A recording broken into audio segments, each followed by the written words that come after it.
por eso, antes de pasar a ver las láminas, vamos a hacer una pequeña repaso, yo les hago una pequeña introducción de lo que vamos a ver para que van a entender las láminas. El laboratorio, como les dije, el primer día, entonces la dinámica del laboratorio, yo les hago ahora la explicación, luego ustedes a cada uno le van a entregar un microscopio y 3 laminitas y luego yo proyecto cada lámina en el videobeam, les explico la lámina y ustedes la miran en el microscopio, dibujan lo que están viendo y contestan las preguntas que yo les hago para el informe. Es decir, en el informe debe ir el número de la lámina, debe ir por eso están anotadas ahí en el tablero, y lo otro es, ahí me tengo que agregar de la carrera, y eso es lo que me van a entregar en el informe escrito individual. Cada uno me entrega un informe porque cada uno tiene sus 3 láminas y su microscopio. Bueno, entonces hoy vamos a ver el tema de lo que es la adaptación celular.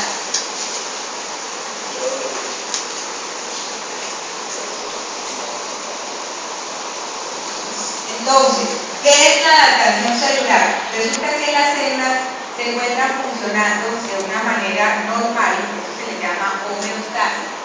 Y entonces, pero cuando estas células son sometidas a cualquier situación de estrés, esa célula debe adaptarse a esa nueva situación. O esa situación puede ser patológica o puede ser fisiológica. Como sucede, por ejemplo, en la fisiológica, como sucede en el embarazo, que las células del útero deben hipertrofiarse, deben volverse más grandes y además deben multiplicarse.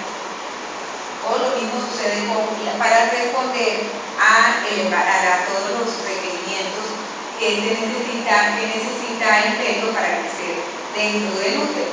O lo mismo sucede con la glándula mamaria también durante el embarazo, que se deben aumentar de tamaño para poder responder a la demanda que supone la lactancia.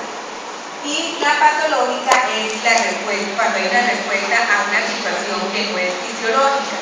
Cuando es sometido, la célula es sometida a un trabajo excesivo, ella debe responder y de esta forma lo que hace es, para poder responder con eso que se le está exigiendo, en ese momento lo que tiene que hacer es adaptarse. Entonces, desde ese punto de vista, tenemos 2 tipos de adaptación. Una que es fisiológica y otra que es patológica.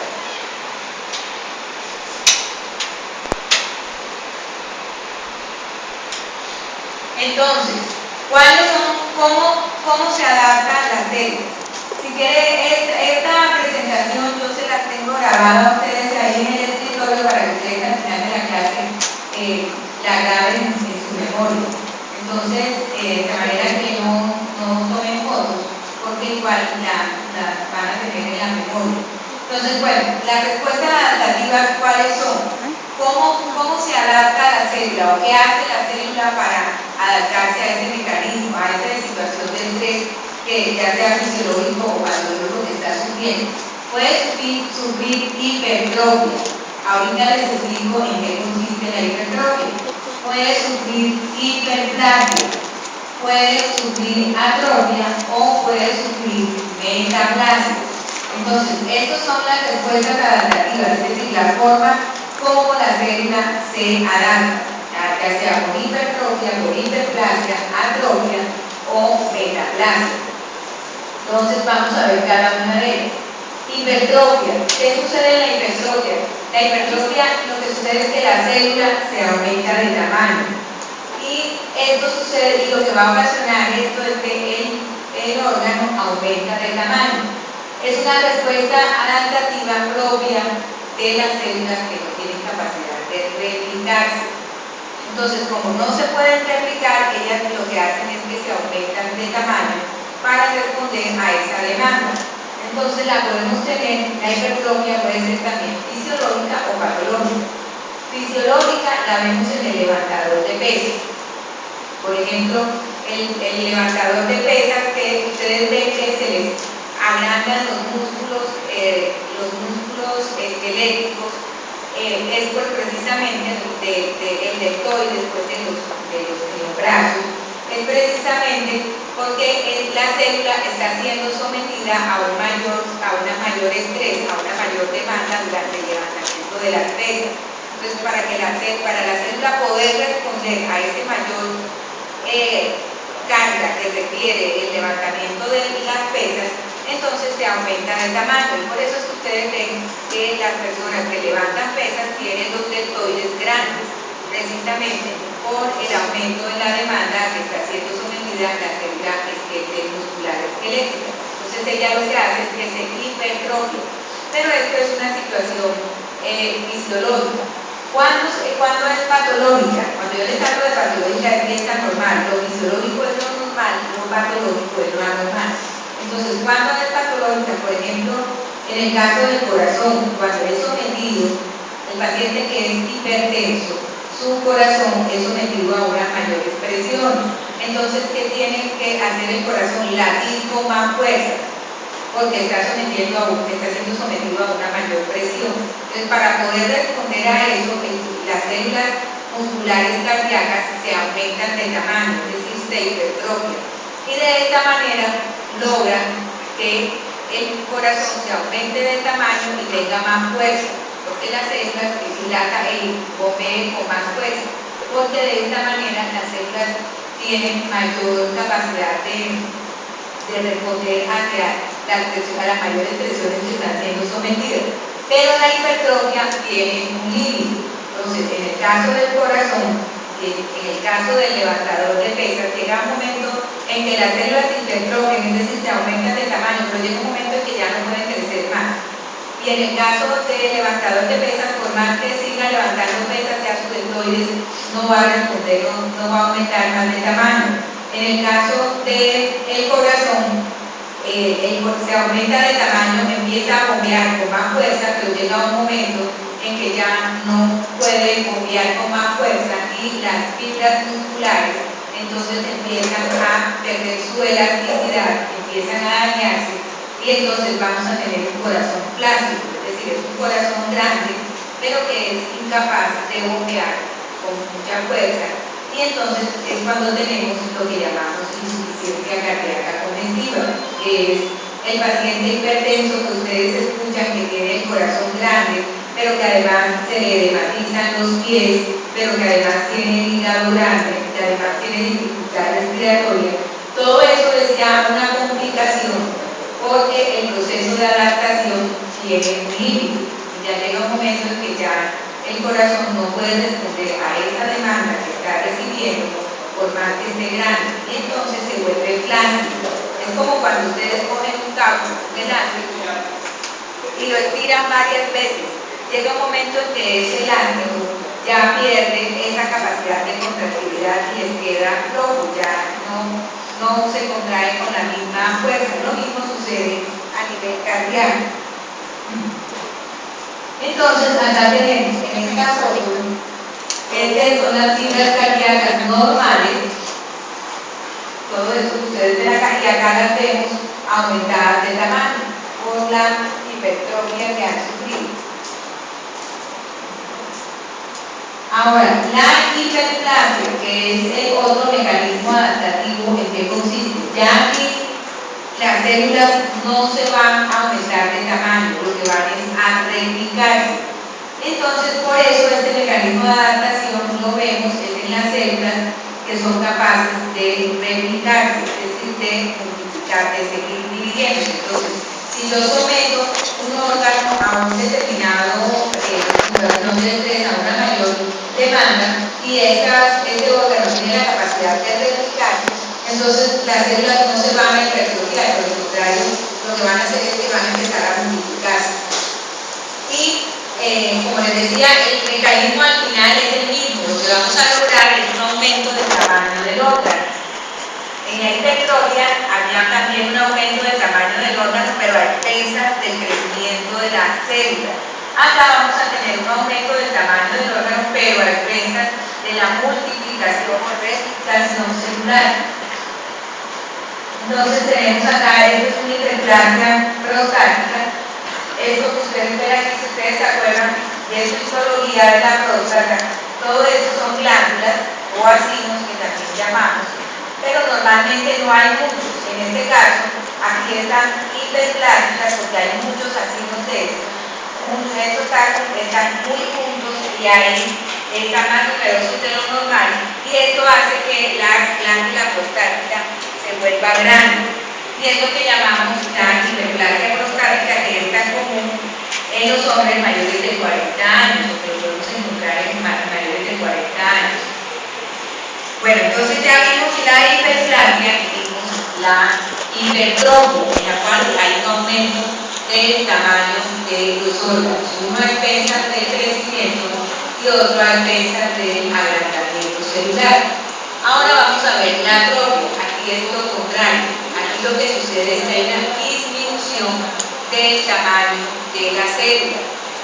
Una disminución por diferentes causas, y lo que va a llevar entonces ya no es a un aumento del tamaño del órgano, sino a una disminución en el tamaño del órgano que esté afectado. Y vamos a encontrar entonces que hay una función celular disminuida.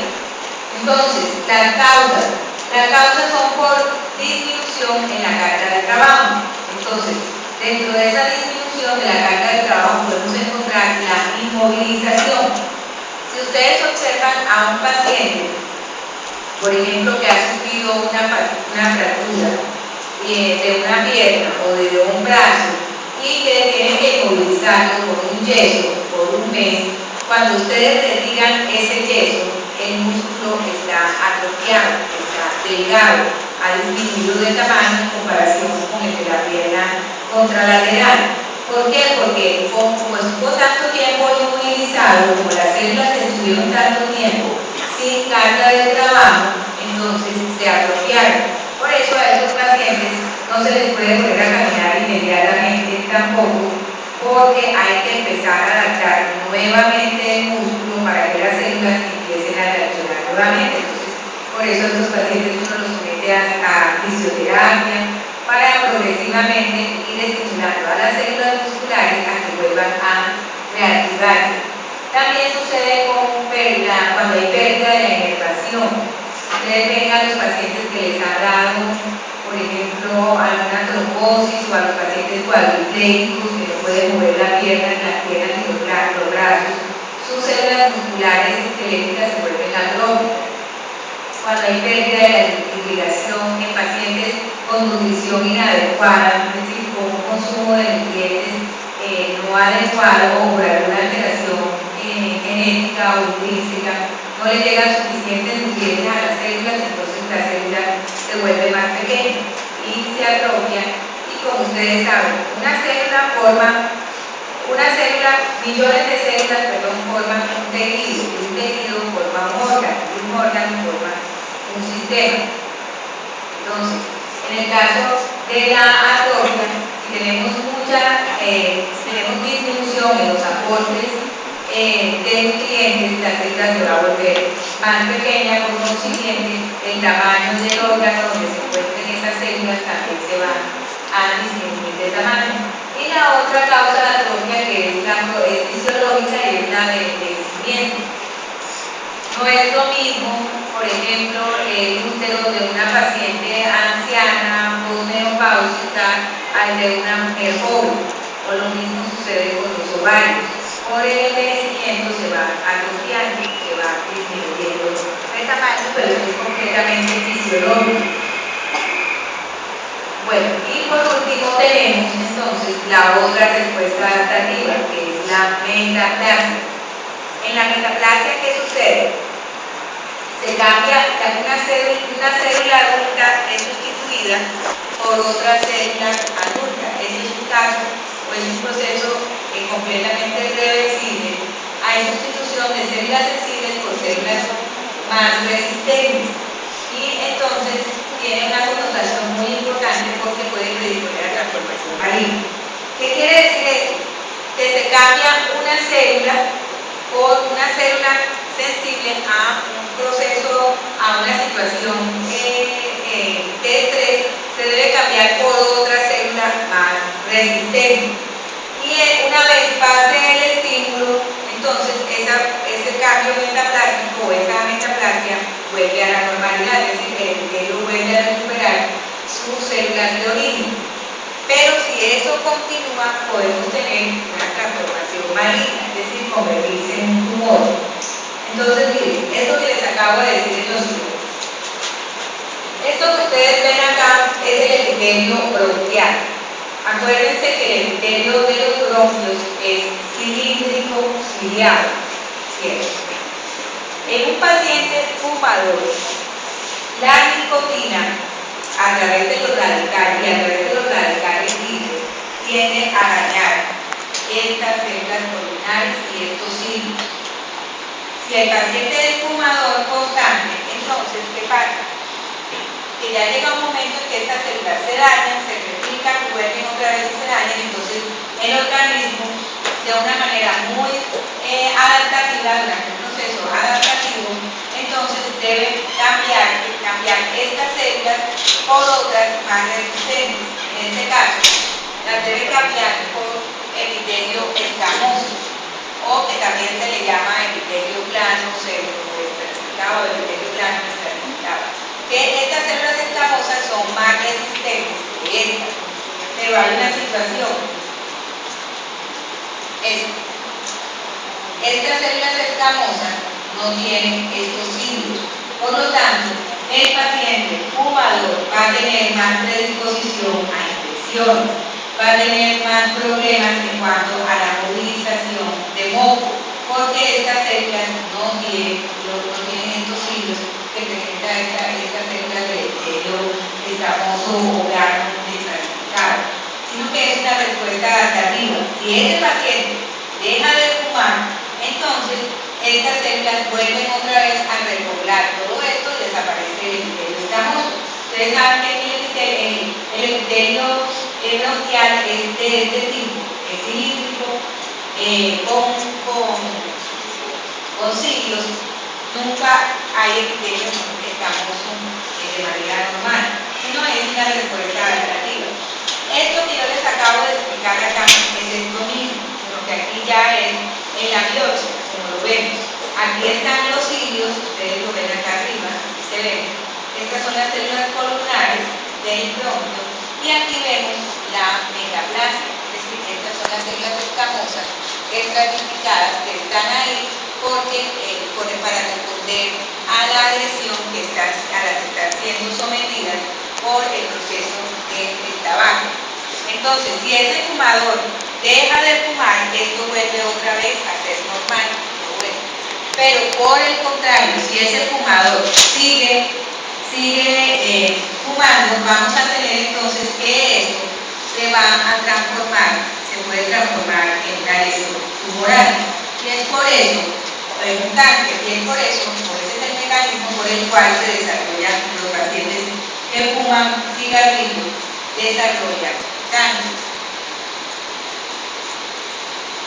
Este es otro ejemplo de metaplasia. Esto que ustedes ven acá es el esófago, que es el epitelio escamoso estratificado no queratinizado o epitelio plano estratificado no queratinizado, que también se llama. Normalmente este es el epitelio que reviste el esófago, pero cuando existen situaciones, por ejemplo, un reflujo gástrico. ¿En qué consiste el reflujo gástrico? En que el jugo gástrico del estómago pasa al esófago por reflujo. Ustedes saben que ese jugo gástrico es muy ácido y muy irritante. Entonces, el epitelio del esófago no está preparado para recibir a ese jugo gástrico ácido. Y entonces, ese jugo gástrico en el estómago no es dañino, pero en el esófago sí. Entonces, inicialmente se produce una esofagitis, que es una inflamación del esófago. Pero si a ese paciente no le dan tratamiento y sigue la acción del jugo gástrico, entonces este epitelio se debe cambiar por uno más resistente a la acción del jugo gástrico. Y entonces se cambia por este epitelio, que es un epitelio de tipo intestinal. Si ustedes se acuerdan de su histología, cómo era el epitelio de los intestinos ser así, con estas vellosidades, con estas glándulas. Entonces, aquí tenemos el esófago, todo esto es esófago, solo que en esta parte de acá, el esófago sufrió una metaplasia para responder a la acción del tubo gástrico. Pero, ¿qué sucede? Si a ese paciente no le dan tratamiento y continúa con el reflujo, llega un momento en que ya esto se puede convertir en cáncer. Entonces, por eso es la connotación de la metaplasia. La metaplasia es un proceso completamente benigno. No quiere decir que esto sea, que sea un cáncer o que sea una lesión preneoplástica, no. Es un proceso completamente benigno y completamente reversible. Si yo quito el estímulo, esto vuelve otra vez a ser normal. Pero si no lo quito y por lo contrario continúo, entonces sí voy a tener acá, sí me va a aparecer, sí se va a convertir en una lesión o sí se me va a aparecer el cáncer.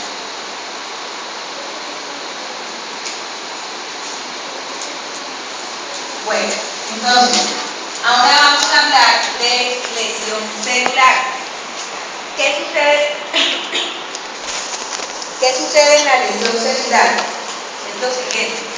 Ya ustedes vieron cómo se podía adaptar la célula, pero si el mecanismo o el agente dañino o el agresor es muy intenso o muy prolongado, entonces las células no se van a poder, no se pueden adaptar y por lo tanto van a sufrir lesión, se van a dañar. Ya les explico, les doy un ejemplo de cuando hay lesión celular. Es decir, la lesión celular ocurre cuando la respuesta adaptativa no es suficiente para responder al agente dañino. Entonces, esto es lo que les quería contar. Acá está la célula normal en una situación que se llama homeostasis, es decir, funcionando normalmente. Yo someto a esa célula a una situación de estrés o a un aumento en la demanda, entonces la célula se adapta. Pero si esta situación de estrés continúa, entonces la célula va a perder su habilidad para adaptarse y se va a dañar. O por el contrario, puede suceder que la célula es normal y el mecanismo de la injuria es tan intensa que inmediatamente va a dañar la célula. Entonces, ¿qué puede pasar? Que la célula se dañe, pero el daño no sea tan intenso y sea un daño reversible. Es decir, que yo quito el estímulo y la célula vuelve a ser normal. O por el contrario, que sea tan intenso que me produzca una necrosis. Y necrosis quiere decir muerte celular. Entonces, ¿dónde vemos nosotros este mecanismo, por ejemplo? En las pacientes que sufren infarto agudo del miocardio. Los infartos del corazón suceden, el infarto es muerte celular. El infarto es una necrosis o una muerte celular. Entonces, ¿qué hacemos? ¿Qué sucede ahí? Inicialmente, la célula no le llega suficientemente oxígeno porque las coronarias, que son las arterias encargadas de irrigar el corazón y de transportar el oxígeno a través de la sangre a las diferentes células del corazón, empiezan a sufrir, por ejemplo, una oclusión, ya sea por una placa de ateroma, y eso es progresivo. Entonces la célula se va adaptando inicialmente a esa disminución del riego sanguíneo y a esa disminución del aporte de oxígeno. Pueda que sufra después una lesión, pero sea una lesión reversible, pero si eso continúa y se tapona completamente la arteria coronaria y no le llega oxígeno a la célula, pues la célula se muere, es decir, la célula se infarta y entonces sufrir un proceso de necrosis. También puede suceder que por el daño celular sufra apoptosis, que es otro mecanismo de muerte, pero eso ustedes lo van a ver más en detalle cuando lo vean en la teoría con el doctor Rosito. Entonces, acá conmigo que van a ver los patrones de necrosis, los diferentes tipos de muerte celular. Podemos tener necrosis coagulativa, necrosis lipohepática, necrosis gangrenosa, necrosis gaseosa, necrosis grasa o necrosis fibrinoide.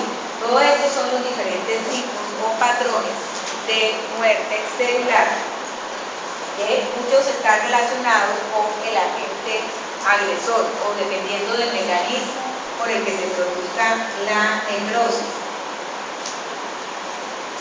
Entonces, vamos a hablar de cada una de ellas.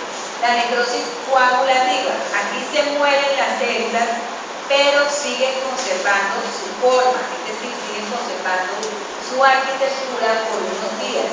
Esto lo podemos ver en el infarto de cualquier órgano, por ejemplo, en el infarto renal, en el infarto cardíaco. Podemos ver que las células se mueren, pero siguen conservando su arquitectura. Un ejemplo de esto es este. ¿Recuerda lo que siempre se Este es un segmento de riñón. Y esto amarillo que ustedes ven acá es el área de necrosis, la necrosis coagulativa. ¿Qué sucede aquí? Esta es una biopsia o un fragmento de esto que lo vamos a ver al microscopio. Si ustedes se acuerdan de su histología, ¿esto qué es? ¿Una qué? ¿Ah? Ustedes no ven histología renal. Ustedes cuando ven histología. Este semestre ahora. Pero ustedes no ven toda la histología en segundo semestre. No. Y segundo, tercero y cuarto. Yo pensé que ustedes la veían como una sola materia. Bueno, entonces, esto es un glomérulo renal. Y esto que ustedes ven acá son los túbulos renales. Esto que ustedes ven aquí moraditos son los núcleos de la célula. Ustedes miran. Estas que están acá no tienen estos puntos morados, no tienen núcleos. ¿Por qué? Porque esta parte que está acá están vivas, están viables, pero esta parte que está acá ya están muertas, están constituidas por células muertas porque ya no tienen núcleos. Sin embargo, conservan la arquitectura. Eso lo vemos en los primeros días que se ha producido la muerte celular, ya después eso sí se pierde completamente. Entonces, cuando eso sucede, hablamos de necrosis coagulativa, que es en la que las células se mueren, pero siguen conservando su arquitectura por unos días. La necrosis licuefactiva, como su nombre lo indica, de licuefacción, el tejido se necrosa y se licúa, se vuelve como espeso, como un material amorfo, espeso. Y si además ese proceso, esa muerte celular, se le adiciona una infección bacteriana, vamos a tener pus. Entonces vamos a tener el tejido necrótico, pero además vamos a tener salida de material espeso amarillento. Y hablamos entonces de que hay un acceso en el área donde se produjo la necrosis. Lo podemos ver en la muerte neuronal por hipoxia. Entonces, esto que le acabo de decir es esto. Aquí está un fragmento del cerebro, del tejido cerebral, corte. Toda esta área de acá es área de necrosis. Todo esto que ustedes ven diferente. Inclusive esta área de aquí se perdió ya el tejido. Y lo que sucede es que el tejido se licúa, se convierte en un material espeso, que como les decía, si se adiciona a esto, además bacterias, contaminación bacteriana, vamos a encontrar pus. Y microscópicamente, como lo vemos, este material necrótico yo lo hago, lo pongo acá en el microscopio, le hago unos cortes y no voy a ver ya neuronas viables, solamente estas células que son células inflamatorias, pero de resto no hay ni conservación de la arquitectura ni células viables. La necrosis gangrenosa, esta se dice que no es propiamente un patrón de necrosis y la veíamos mucho, sin embargo ya ahorita no se ve con tanta frecuencia, en los pacientes que tenían problemas a nivel de ventilación de los miembros inferiores. Lo veíamos que se producía inicialmente una necrosis coagulativa, es decir, en la que se conserva todavía el patrón arquitectural, pero posteriormente esa necrosis se le adicionan bacterias y se produce una necrosis licuefactiva, es decir, la que acabamos de ver. Y como es en las piernas, entonces hablábamos de una gangrena 1. Entonces, eso es esto. Esta es una pierna de un paciente y Generalmente lo veíamos mucho en los pacientes diabéticos. Ustedes que alguna vez han tenido algún familiar o algún conocido que es diabético y ha tenido que amputar la pierna, es por esta situación.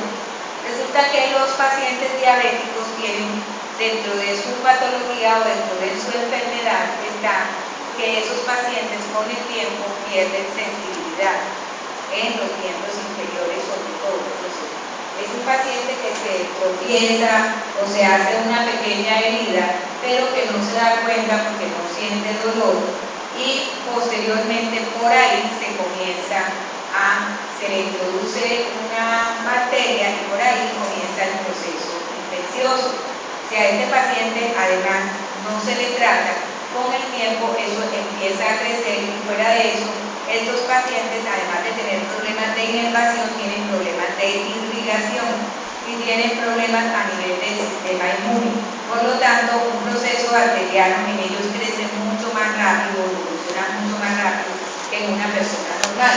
Entonces, estos pacientes consultaban, porque ya hoy en día pues, no es muy frecuente, por lo que una vez uno le diagnostica una diabetes a un paciente, lo concientiza de que tiene que estarse mirando constantemente los pies, tocándose, para que no le vaya a pasar esto, no dejarse hacer no hacerse pedicure, y si se le hace con mucho cuidado, porque no vaya a suceder que nos produzca con el tiempo una gangrena. Entonces, a estos pacientes toca amputarles la pierna, porque en estas condiciones, primero, esto va creciendo y no hay antibiótico que lo controle, y por eso toca amputarle la pierna, y adicionalmente, el riesgo de que esto se haga sistémico, de que este proceso infeccioso se riegue al resto de los tejidos, de que estas bacterias viajen por el torrente sanguíneo al resto de los tejidos es bastante alto, y entonces por eso toca amputar la pierna. Y es cuando hablábamos siempre de que un paciente con una necrosis gangrenosa es la necrosis que se produce en los miembros inferiores. La necrosis caseosa. Se le llama caseosa porque es similar al queso y es una colección de células fragmentadas con un aspecto granular amorfo. Aquí hay pérdida de la arquitectura tisular y lo vemos más que todo en una infección pulmonar que se conoce con el nombre de tuberculosis. La tuberculosis es producida por un bacilo que se le llama Mycobacterium tuberculosis y produce unos granulomas, o sea, una reacción inflamatoria que además produce necrosis gaseosa, por eso se le llama granuloma gaseificante. Pero ustedes esto lo van a ver en detalle en quinto semestre, cuando veamos sistema respiratorio, vemos la tuberculosis. Por ahora lo importante que quiero que se graben es que la necrosis gaseosa es la que podemos ver en la tuberculosis y que se le llama gaseosa porque es macroscópicamente es blanquecina y es similar al queso. Entonces este es un cupón y aquí está la tuberculosis, esto es el área de infección y aquí está la necrosis. Con el tiempo esto se desprende y queda una cavidad, queda una cavitación que son propias de los pacientes con tuberculosis. O esto puede drenar hacia un bronquio y se rompen también vasos sanguíneos y es por eso que estos pacientes presentan hemoptisis, es decir, sangre, expectoran sangre. Entonces, esta es la necrosis de gaseificación, que es así blanca, así como la vemos, blanquecina en los pacientes con tuberculosis. Y microscópicamente la vamos a ver así rosada. Ahorita ustedes la van a ver. Todo este material rosado, amorfo, ahí no hay células, toda esa es necrosis celular, todas esas células están muertas, no hay conservación de la arquitectura, simplemente lo que vemos es ese material rosado intenso. Entonces, esta presentación la tienen ustedes aquí en el